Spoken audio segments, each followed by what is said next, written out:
Now, Mr. Scrooge, those seeds are sprouting, and in a very nasty way. So our capitalism is decaying, possibly it will end in the way that we have known it, particularly in this century, in a very devastating way.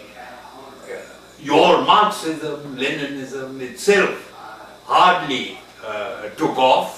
It only lasted in a very limited way after the October Revolution, in what became the Soviet Union, after the First World War. By the time the 1990s that came to us, the communist empire had vanished. So I say to you, Mr. Scrooge, with all your intelligence and hindsight, the era or the ages of isms have gone. Capitalism, communism, socialism, even, quote, liberalism, unquote.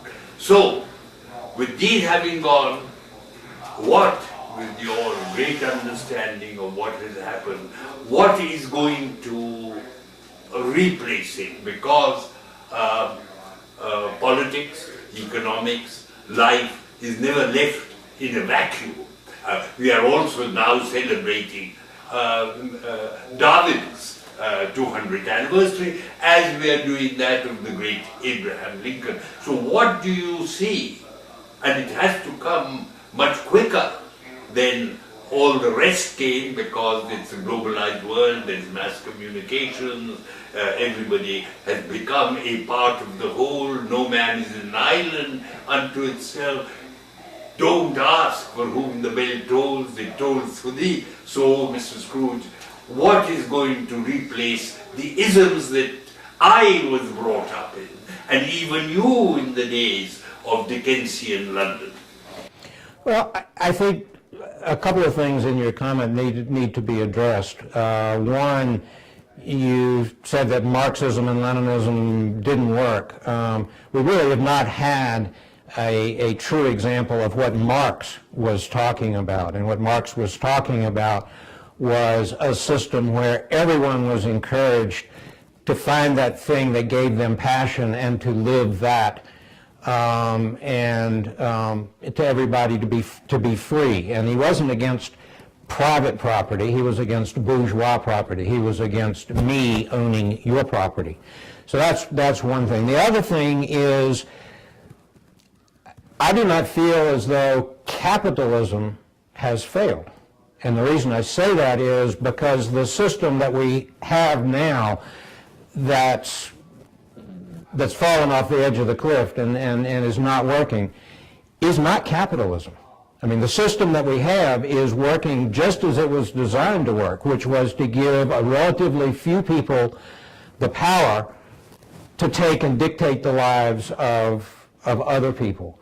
Capitalism, and you know, those that are the elite in this country always refer to Adam Smith, and people can be as greedy as they want. It's not only in their interest, it's in everybody's best interest, because if you act out of your own self-interest, then this magic hand of the economy comes and everything works out for the best for everybody. Well, not true. I mean, if you go back and read The Wealth of Nations, which Adam Smith wrote and you know, popularized this magic hand, for that magic hand to arise, there have to be 5 preconditions. First precondition is neither buyer nor seller can be big enough to influence prices. That everybody to a transaction has to have full information about the product, about the transaction, about the consequences. That the capital has got to stay within nation borders, and trade between nations have got to be balanced. That sellers of products must bear all the costs of their product, both direct cost of production and the external cost, the environmental cost and the social cost of their products, and that savings can only be invested in productive investments.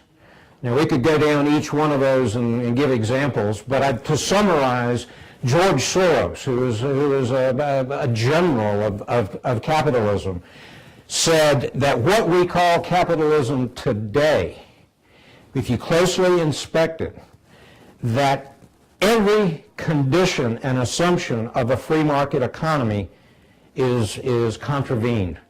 So what he was saying is none of those 5 conditions that are necessary for the free hand of the market, magic hand of for the free market to arise, exist.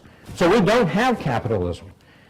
And if we go back and look at small buyers and sellers and full information and bearing full cost and making only productive investments instead of credit default swaps and all these things, I think what all that is describing is what I see as the next evolution. Right now, we're being pumped that we live in a global economy, a global village. Well, I think we're seeing that does not work. That's not sustainable. And I think where the next evolution is going to come is that we live in a globe of villages.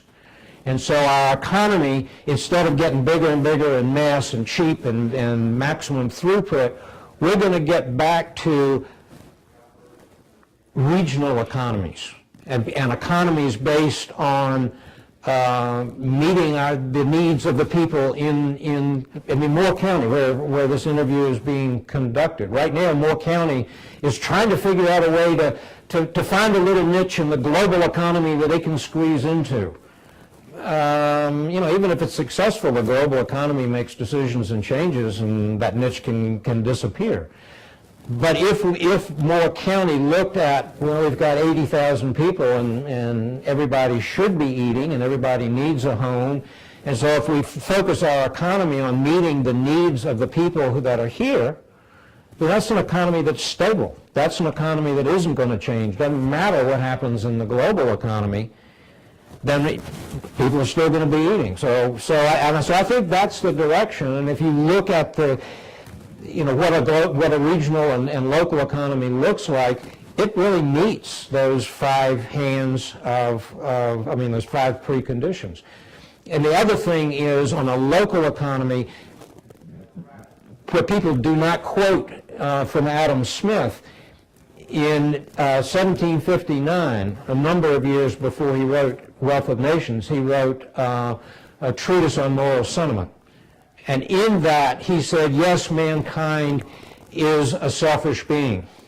But no matter how selfish he is, there is something inherent in his nature where he cares about the condition of his fellow man, and he has a desire for his fellow man to prosper, even though it doesn't do anything for himself other than gives him the pleasure of seeing the other person prosper. In a global economy, we're buying cheap shoes from people who are essentially in a slave sweatshop. But when you get back to a local economy and you're buying something from the person who's producing it, then all of a sudden that human element can come in, and we can take into account, yes, it's got to, people have got to make a living and people have got to be able to afford it.